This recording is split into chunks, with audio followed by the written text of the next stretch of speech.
Oke guys, mari kita bahas ya permainannya Karpov melawan Timan ya. Di sini Karpov lebih putih dan Karpov yang menang ya. Oke. Karpov menjalankan E4 ya. Dan ini jarang sih. Biasanya dia D4 ya. Tapi kali ini dia mulai dengan E4, dibalas D6, dilanjutkan dengan D4. Oke.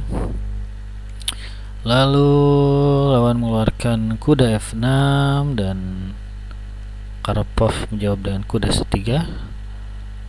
Lalu G6, G3 dan gajah G7. Lalu gajah G2, lalu rokade, lalu kuda E2. Nah, ini agak beda ya.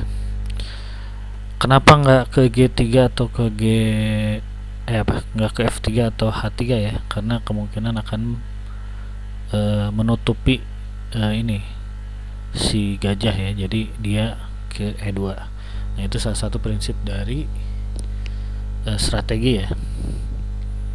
Jadi semakin banyak wilayah yang tercover gitu guys. Oke. Lalu E5 dijalankan dan rokade. Lalu kuda A6 dan benteng E1 ya. Nah, kenapa dipilih sini? Karena di sini kan dia cuma ini doang ya, satu. Kok di sini dia akan ada kemungkinan nanti kalau si pion ini hilang kan lebih luas gitu kan. Oke, lalu C6 dijalankan, lalu H3 dijalankan dan E8 dan gajah G5 ya, mengancam kuda ya. Ini selain list active piece juga prinsip of attack ya, juga prinsip maximum activity ya, karena dia terjauh ke sini. Berarti 3 prinsip tuh dalam sekali gerak si gajah itu kan. Lalu ada H6, lalu mundur ya. Ini prinsip of material ya. Jadi kita pertahankan material ya sebisa mungkin kalau nggak ada untungnya. Jadi kalau diam di sini kan dikasih. Oke. Lalu menteri ke C7 dan ini D2 ya dijalankan. Menteri ke D2, kenapa tidak ke sini? Kenapa nggak ke D3? Karena ya harusnya ke D3 guys, cuma ya dianggapnya ke D2 ini cukup ya, cukup mewakili, nanti pergerakannya lebih dianggap lebih luas gitu ya. Oke. Oh iya, kenapa kesini tuh gerakan terbaik? Karena kalau misalnya si gajahnya dimakan lagi, bisa makan lagi. Jadi terbaik memang di sini D2 ya. Oke, lalu makanya raja pindah ya. Dan di sini D1 benteng ya. Jadi ketika kita bingung mana lagi, jadi kan ketika ini kita mau gerakan ini kuda ke sini nggak ada manfaatnya, ke sini bunuh diri, sini bunuh diri, terus majuin ini dimakan lagi kurang bagus.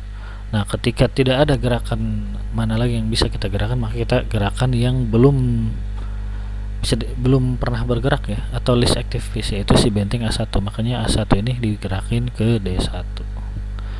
Oke, lalu dijawab dengan gajah D7 dan dijalankan pion G4 ya. Pion G4 ini ke sini agaknya nih biar ya, karena nggak ada ini sih, nggak ada yang bisa digerakin lagi gitu ya. Ya gerakin ini oke lah, gerakan simple ya. Lalu lawan benteng ke D8 dan kuda ke G3 ya. Itu karena kita mencari posisi sebisa mungkin perwira tuh ke depan gitu guys, sebisa mungkin ya, sejauh mungkin mendekati daerah musuh gitu. Lalu gajah ke C8 dan jalankan F4 ya. F4 ini yaitu salah satunya kan terjauh ke musuh gitu kan, sebisa mungkin ya. Oke, lalu B5 dijalankan, lalu A3 dijalankan ya. Nah ini kenapa nggak terjauh sini, nanti kan dimakan doang gitu. Nah kecuali kalau begitu guys, jadi dia cuma satu ya. Oke, lalu B4 jalankan, kita lihat. Nah dimakan, kenapa dimakan? Karena si ini itu sudah ada di wilayah kita ya, jadi kita sebisa mungkin membunuh buah yang ada di wilayah kita. Ini wilayah kita ini setengah dari papan nih. Oke guys, jadi dibunuh gitu kan. Nah makanya dia gerakan bagus ya, jadi jangan ditunggu-tunggu si buah musuh ini, nanti jadi bahaya nantinya. Jadi cepat-cepat aja dibunuh, walaupun nanti kan dimakan lagi sama kuda, it's okay. Lalu kuda pindah ya. Jadi kuda pindah ini sebenarnya adalah gerakan intinya adalah si menteri ngancam kuda. Ini ada prinsip of attack ya. Jadi kudanya ini hanya pengalih gitu guys. Kenapa nggak ke sini? Nanti nutupin si benteng, makanya dia ke sini. Oke. Lalu dimakan pion ya, dan dimakan lagi. Lalu A5 dijalankan ya, support kuda. Lalu C3 jalankan ya, prinsip attack. Kuda kabur. Lalu menteri pindah ke C2 ya. Kenapa menteri ke C2? Agak ada dia nyari posisi yang pas. Nah ini salah satu nyari posisi ya. Jadi seperti dalam teorinya Capablanca ya, dia yang penting tuh penempatan buah yang pas gitu. Nanti dengan sendirinya kita bisa tahu gitu kalau teori Capablanca. Nah ini agaknya itu repositioning ya.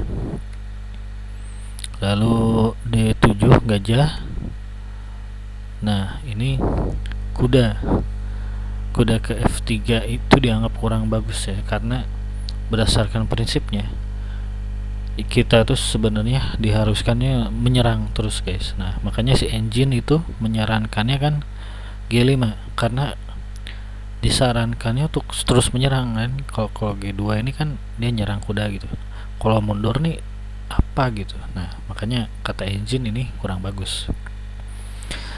Oke, tapi kalau secara penjelasan ilmu caturnya ya, kuda pindah sini tuh agar si benteng ini mendapatkan ruang lebih leluasa guys. Jadi dia kan nyorotnya dia lebih langsung gitu kan. Gitu sebenarnya. Oke. Kalau mesin ya, kalau engine ya pokoknya dia taunya serang gitu. Oke. Lalu benteng E7 jalankan, dan ini mundur ya. Nah kan makanya mundur ini kurang akurat katanya.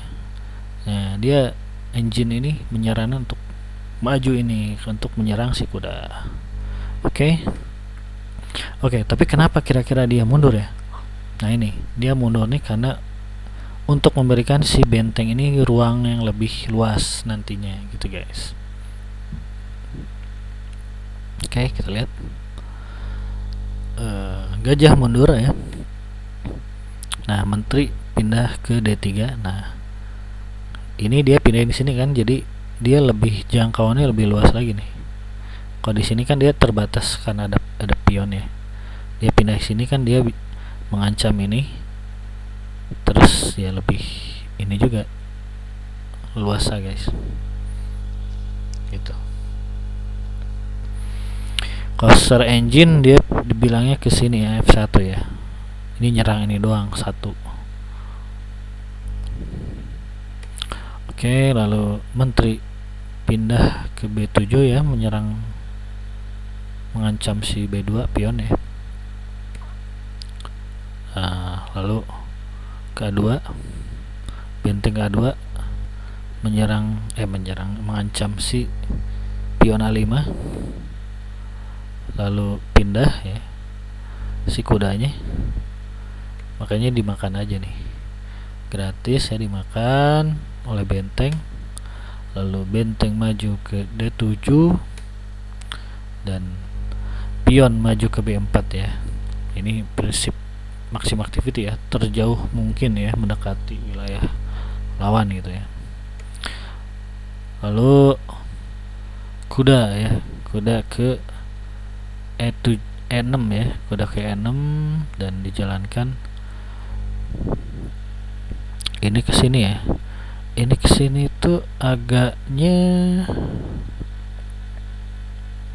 kenapa ke sini ya? Oh, ini maximum activity maksudnya guys.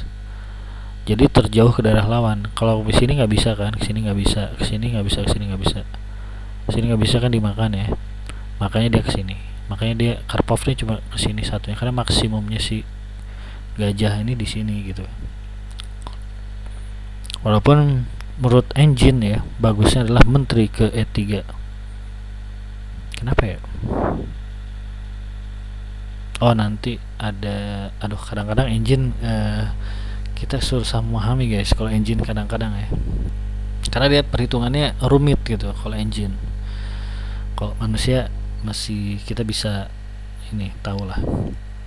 Lalu C5 dijalankan, dan nah ini kenapa dijalankan F5 ya, ini kan maksudnya menyerang ya, menyerang si kuda, juga mempertahankan struktur ya. Kalau di teori caturnya struktur pionnya kan begini nih. Ini emang struktur yang bagus nih. Kalau misalnya si ini dijalanin, dia kayak tep bengkong gitu kan, nggak bagus strukturnya. Nah, kalau di ilmu catur tuh kita pionnya tuh sebisa mungkin begini guys. Ya. Kayak begini kita. Struktur yang gini bagus.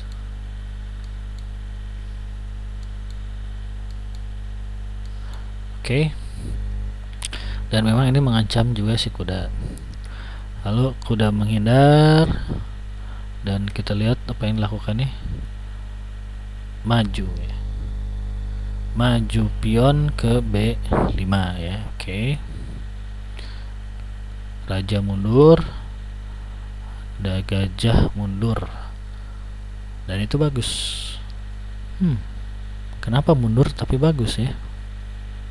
Oh, karena ini mundurnya si gajah ini memberikan luang benteng untuk lebih leluasa gitu guys. Lalu menteri pindah ya, minta ke C7, ini ngancam ini sebenarnya, ngancam si benteng. Makanya benteng pasti jalanin kan tuh. Benteng ternyata mundur ke A4. Oke, dan di sini ternyata masih ya. Oke, menteri pindah ke B8. Oke. Lalu C4 dijalankan ya, tekan. Karpov ini menjaga spionnya banget nih dia, begitu. Lalu ancaman ke benteng ya, cuman pertukaran. Kita lihat disambut ternyata ya. Kalau begitu, karena gini, benteng pindah kemana? Ke sini nggak bisa, ke sini tetap dimakan. Ya udah, makan aja dulu, makan duluan gitu kan. Lalu di sini Karpov menjalankan E5 ya. Kenapa E5 itu ya, mengancam, gerakan mengancam sih, mengancam kuda, dimakan, dan kita lihat dimakan lagi oleh kuda ya. Kita lanjut, benteng ke A2 ya, mengancam itu. Lalu gajah ya masuk ya, masuk, ini maksimum activity ya. Kalau kesini mati dia, kesini mati, nah makanya maksimalnya dia sampai sini. Dan di sini lawan menyerah ya. menyerah karena ya ini udah terdesak sih guys. Oke gitu aja guys, dan akurasinya lumayan ya. Karpov ini 95,1% guys. Ini pada zaman eranya dia ini pertandingannya tahun 79 guys. Ya. Oke, gitu, semoga ada manfaatnya.